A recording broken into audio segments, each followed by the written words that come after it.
happy Memorial Day. I know some people are popping bottles this weekend, and I know some people are probably sleeping because it's the weekend or the Monday after. But we popping Herbalife tea, and we popping our shakes because it's Monday. It's a new week.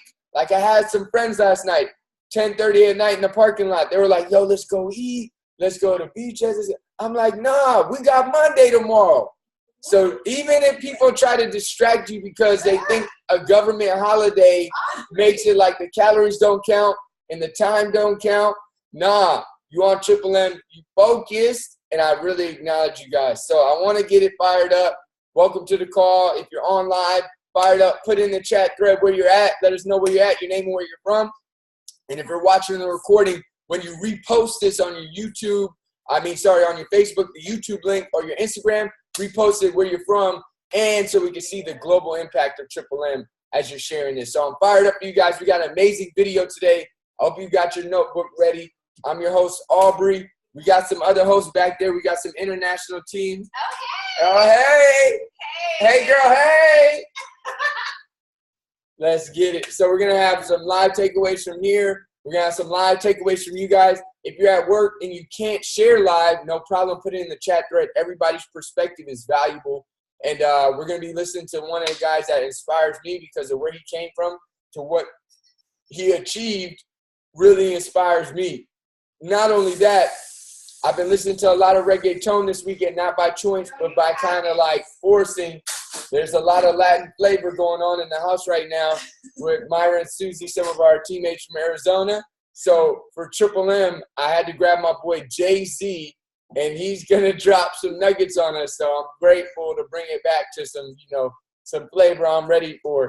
So without further ado, you guys, I want you guys to understand Jay-Z came from the Marcy Projects in New York to almost a billionaire now. So just think about it. It's not the money. It's what he had to change inside of himself to become that kind of a person that would attract that. That really inspires me. So without further ado, get your notebooks out. Let's listen to Jay-Z dropping some nuggets on us. Let's work.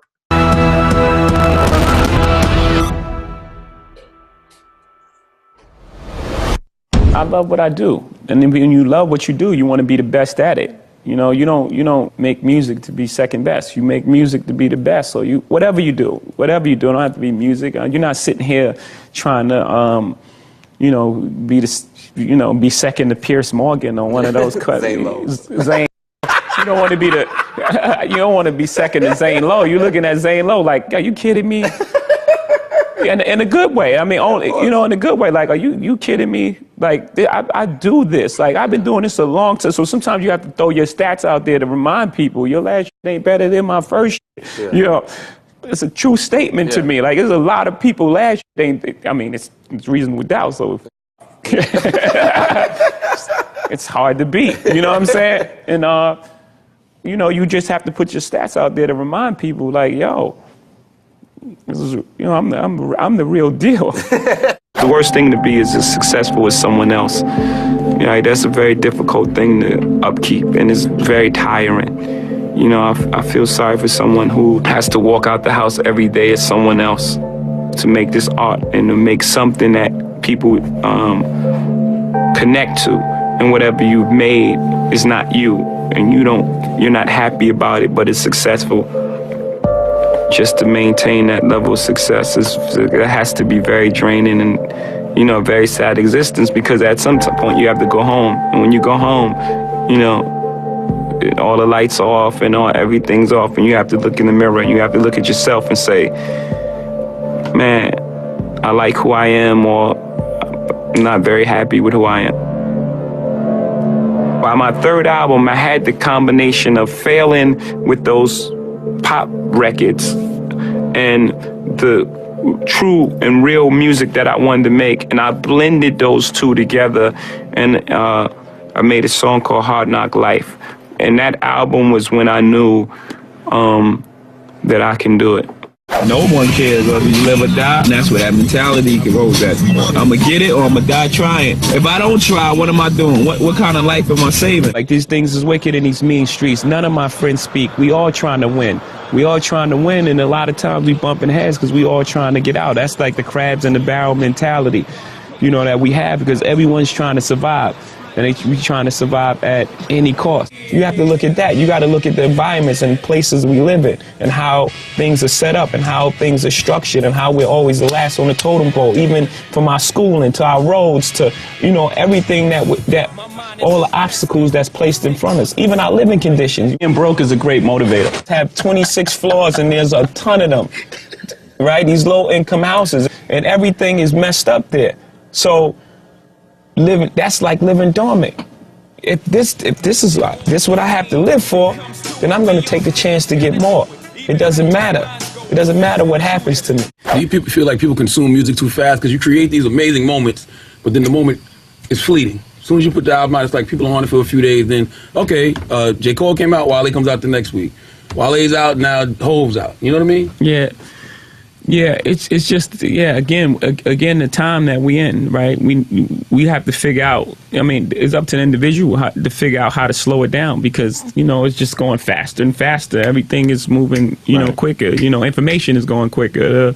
You know, it's, again, like you said, you know, these great things are fleeting. They're going faster and faster. And it's up to the individual to slow it down and be like, okay, I'm living with this album. This is what I choose to rock to. This is gonna be the soundtrack to my life for these next couple months. Or the summer. You know what I'm saying? Yeah, Right. That's an individual thing. I'm not gonna let anybody speed up my process. I don't care what's happening out there. That's the great thing about, you know, having ultimate confidence in yourself, is it doesn't matter what's happening. I don't care what's happening. I don't care what you're on or this person's on. This is what I like. You know, my life is tailor-made for me. I've learned more from failures than success. And it can be paralyzing, this failure and the fear of it. My first album I made was an album called Reasonable Doubt, which in the small circles considered the album, like a classic album, like the album for that generation, in the voice of, you know, people that were going through similar situations. But it didn't sell massive numbers worldwide, right? It was still very niche. Then my second album, because of, you know, Reasonable Doubt and its lack of commercial success, you know, I tried to make these records that were bigger and will be more popular, which was a failure. Going for that success really messed up that project and, you know, set a bad tone. It was a huge learning lesson for me that if I was going to be successful, I had to be successful with myself. I couldn't be successful doing what other people were doing. I had to do what I believed in and what felt real to me and felt true to me. I started, even in my beginning, you know, I just lived such a rich life, you know, a full life, you know, that, you know, my first album came out, I was 26, and I had seen so many things in the street. So my attitude was like, man, I've seen so much, and you know, I don't have anything to prove. I know who I am. I'm a very self-aware person, you know. So when you're self-aware, even when you're dealing with someone's ego, you know when to allow it to, you allow their ego to live in its own space. You know, the problem is when you engage that energy. That's when there's a problem. If you engage the ego with your ego, then it's like, okay, now something has to happen. It could keep escalating to a level that can be irreversible, you know. But if you don't engage the ego, if you know how to manipulate or play around with the ego, or that's weird in itself to people, and you give light back to darkness, you right? know, it's very difficult. I have more fear of going back to, you know, I like to advance every year, to advance myself. You know, spiritually, mentally, everything. I like to advance myself. I have more fear going back than losing money. You know, because like I said, when I lost money. I've been broke, I've been rich, I've saved and blown bread. It's a lyric, you know. Yeah. Oh, boy. But it's real. You know, money is just a byproduct, and that sounds really cliche, but it's true, of doing a great job.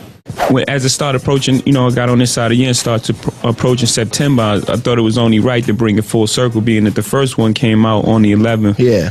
And this being the end of the trilogy, to put it out on the 11th, and this way we could recognize what happened that day, because the first time, of course, it wasn't playing. Right. You know.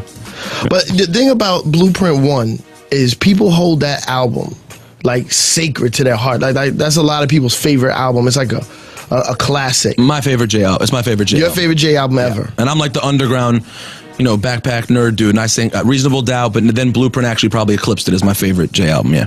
So then, when you put out Blueprint 3, people obviously going to compare it to the first one. Why didn't you just put out another album? Why did it have to be Blueprint 3? I'm used to that type of pressure. I put out Blueprint. I put out Reasonable Doubt. That was supposed to be the classic. Yeah, but you never did a Reasonable Doubt 2. Hold on for a second. All back, Syph. That's why I don't get up at 6:30, man. You guys cut you off and everything. I'm listening. Volume 1, right? Then Volume 2, then Volume 3. That was another trilogy. So I wanted the Blueprint series to be a trilogy because of what it represented. The first Blueprint was, those soul samples that I grew up on. It was my blueprint. Then the Blueprint 2 was me searching for all the different type of music, that I like. But I didn't have a reason to do the third one. So I didn't do it for a while, and I held it off. I did the Black Album after that, and then all those other albums. But it just was fitting right now, where I am in my career for, me to set the blueprint for my next journey. Rap and music is really a microcosm of life. My music is based on life and the things I've experienced. Like I made a song called "Give It to Me," which was inspired and totally by a party that I went to by Mary J. Blige. If when she hears that song, she knows exactly, because she was there. She knows exactly what I'm talking about. So it's pretty much inspired by life. So anything is inspiration. A lot of times you're flying at 50,000 feet. You need someone to always keep you grounded. I have great friends around me who, I don't shun their advice. I encourage their advice, which I think is very important. You can live in your own alternative universe with how people treat celebrity these days. But, as long as you keep good friends around you, and also not putting yourself in a box and becoming a prisoner of your fame. A lot of people, once they become famous, they stop doing things that they did. They don't go to the store. You become a prisoner of your fame. And I've always been aware and cognizant of that, not to allow that to happen to me. Little boy from Brooklyn, made it from the start. Girl out the South, made it to the shots. Okay, I'm freestyling this. Okay. You just making it up right now? Here we go. Little what boy am I from supposed Brooklyn, to do? made it out the star. Girl from out the South, made it out the shy. Made it out the shy. Girl from out this, made it out the shy. Only goes to show that the limit is the sky. If they give you lemons, then you make lemon pie. You gotta do it. Me, I'm from Brooklyn, Bed-Stuy, so I made it out the Stuy. You from out the South, you made it to the Shy. Made it to the Chi-Town. Got it. Only goes to show. Only goes to show. That the limit is the sky. Only goes to show that the limit is the sky. Life give you lemons and you make lemon pie. Yeah.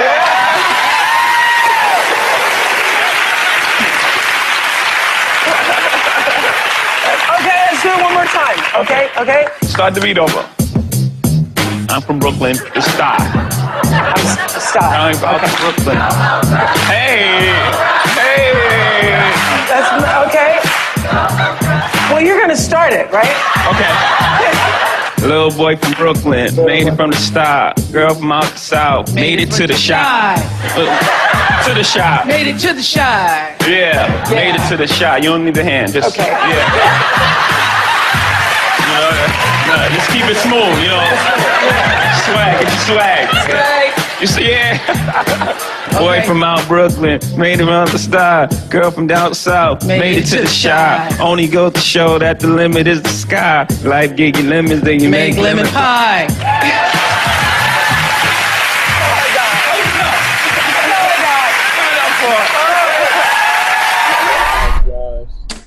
My boy said, yo. Thank you guys so much for watching. I made this. That was comedy. All right, you guys, fired up. That was some great stuff. You don't need the hand, he said, just swagged out with it. So let's see what our takeaways are. Susie, what you got for us? One of the things that I got was, I think it was the last ninth point where you said have great friends around you. I feel like even for us that we do Herbalife, having great friendships and definitely like just continuing to build new friendships definitely makes us successful when building a team, and definitely have to have great people around you do all that. So that's one of my biggest takeaways from today's. Let's get it. What about you, Mighty? What was your biggest takeaway? For me, one of my biggest takeaways was learn from your failures. And you have to be true to yourself. You know, you can't be successful doing what other people are doing. You just have to just find what it is that, you know, you want to achieve, and do it, not just because other people are doing it, and having fun. Just have fun along the way. Yeah, no, you don't need the hand. Just swag out with it. That was funny. Well, I don't know what that movement was. Strike that from the recording. All right, a couple ones that stood out to me. Be the best. He said, when you're doing anything, why would you want to come second? You know, that doesn't mean you have to have ego and tear others down, but if you're going to put your heart and soul into something, why would you not want to be up there with the best in what you do? Now, that doesn't mean you're going to be best in every single thing you do. You're not going to be best at the gym. You're not going to be best in the books. You're not going to be best in shopping. You're not going to be best in traveling. You're not going to be best in everything. But what is that thing that you do that is what, like, your calling is, that you pour yourself into? Why would you ever want to come second rate in that? I thought that was powerful. And then once you know that, that's going to come with a certain mindset. Like, if you want to be the best at, you know, we're wellness coach in Herbalife. If you want to be the best as a wellness coach, if you want to be the best in your health results, why wouldn't you pursue new knowledge about how to get to the next level, how to gain new skills, how to get new results? Like, that's what the best requires. If you want to be the best teacher, if you want to be the best financial advisor, why wouldn't you take that course? Why wouldn't you read that book? Why wouldn't you seek out that mentor? That's what the best does. The best wasn't born the best. Everybody was born screaming, naked, and not knowing anything. Everything else they had to learn. The only two things you come with is the fear of falling and the fear of loud noises. That's it. Everything else you learn.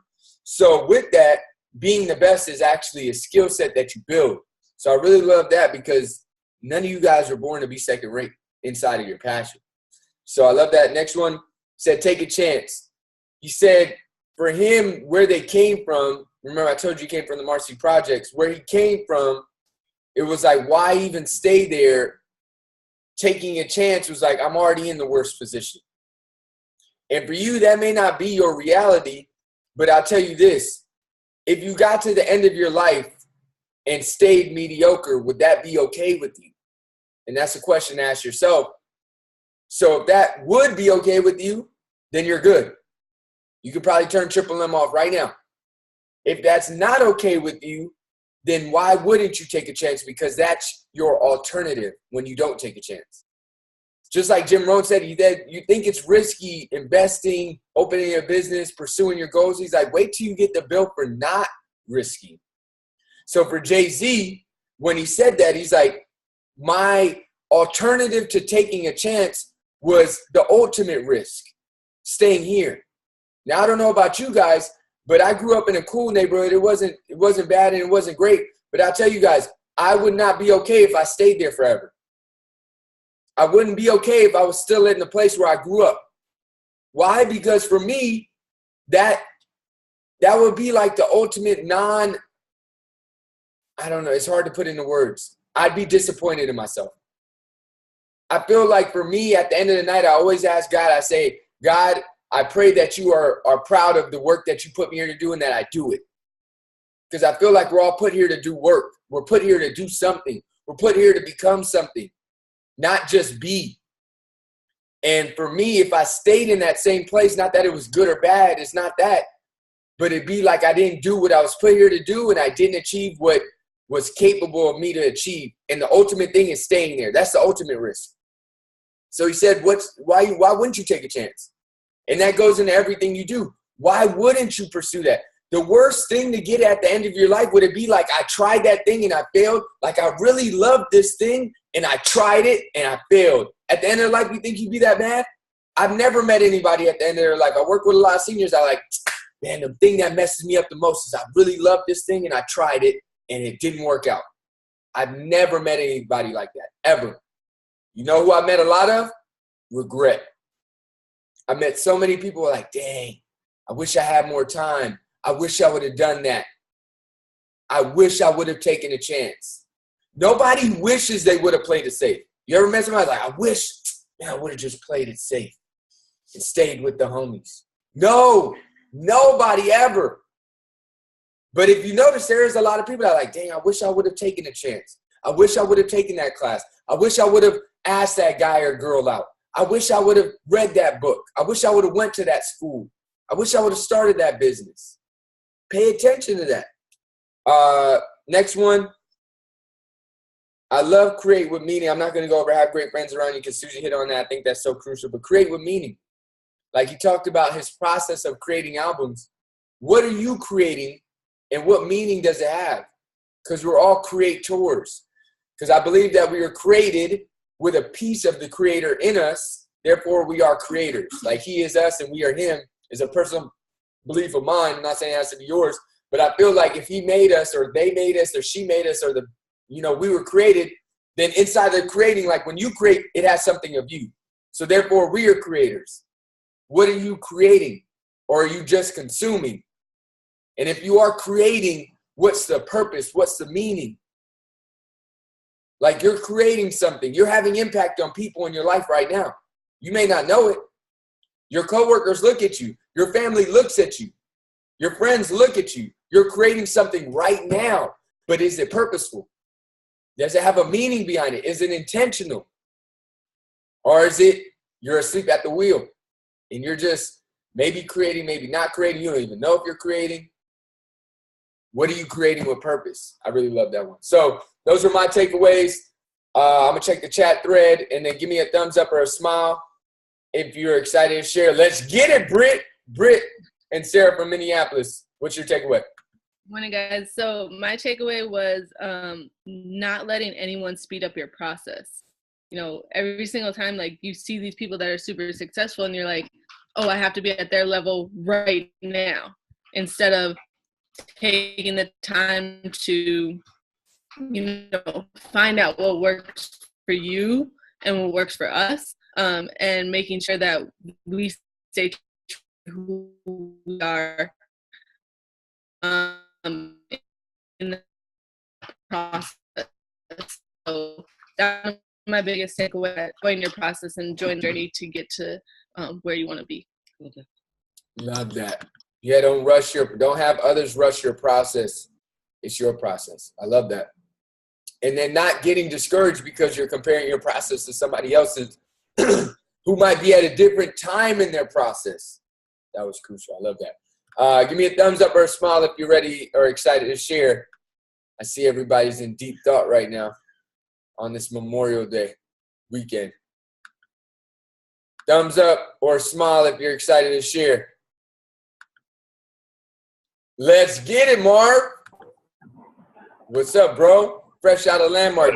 Give us a takeaway. What up? What up? Great morning, everyone. Kind of like what he said was be yourself. Feel like a lot of people, especially coming out of a Landmark, are very inauthentic in how they speak or how they talk to people, or everyone tries to put up an image that they're really not.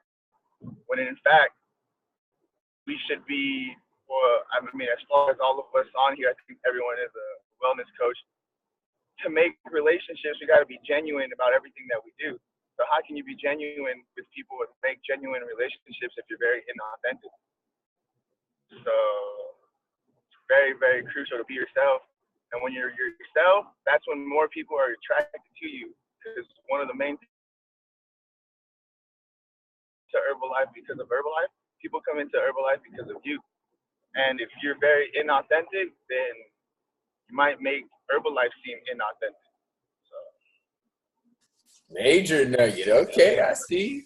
And what's so dope is that when you're authentically you, the authentic you is good enough. It's more than good enough. And when you're your authentic you give people access to be their authentic selves, and that's really what people want.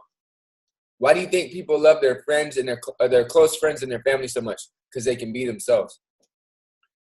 So that was powerful. I love that. We got time for one more takeaway. Give me a thumbs or a smile. Give me a wave. Let's get it, Ashley Ann. Brand new world team. Let's get it. Congratulations. Good morning, good morning, good morning. How is everybody this morning? Fired up. Hey. All right. So my takeaway was avoid egos, avoid engaging egos actually. And that's mostly, especially in this business, I do a lot of pin wearing and wearing my pins and like not even like trying to bring attention to it, or I'm always branded. But there are some people that it's kind of funny because they just come at you in a different kind of way or a different kind of light. And they always want to go, well, that doesn't work. My friend did this and yada, yada, blah, blah, blah. But over the span of just like my journey and everything else that I've been through, I'm learning that I don't really have to respond to those people. I'm like, oh, I'm so sorry that it didn't work for you. It worked for me. I'm down 34 pounds. I've lost 30 inches. And then I keep rolling. And I just don't want to like engage in that way. And I'm finding that when I'm more positive and more light bringing to other people or like wishing greatness over their day, that my day and everything else around me is just so much brighter. So definitely avoid engaging egos. And that's huge. That's so huge. So thank you. That was fire. Great job. Love that. You know, sorry it didn't work for you. I'm down 34 pounds. Like, you don't even have to live in that world of where it didn't work for them. You just living in yours and sharing your world. I love that. You guys, give it up. Brand new royalty from San Diego. Ashley, let's get it. And then, of course, Sarah says hers is have fun. Of course, let's get it. Terry said, kill them with kindness. Love it. All right, you guys. So now we get to pay it forward. We're going to upload the link, repost it on your Facebook, repost a flyer, repost a picture of Jay-Z, repost a picture of yourself. I don't know what it is, but don't leave the information here. The information must go from here to out for you to fully get it. Remember, to ultimately know something, you got to be able to teach it. So you got to pay forward. Y'all think I do Triple M because I love y'all. I do, but I love the nuggets just as much. Okay, I'm not going to say more. But when I share with you guys, I get it more. There's some, you got to have some for yourself too. Remember, you got to put the mask on yourself first and then help others. So pay it forward because it actually pays it to you, because what you give is what you get. All right. So let's get it. I'm going to take everybody off mute. Where's that energy at? Hey, good morning. Woo! Great week, y'all. My arm is bigger than Susie. Happy week. Yeah. Boom. Adios, y'all. Have a great one.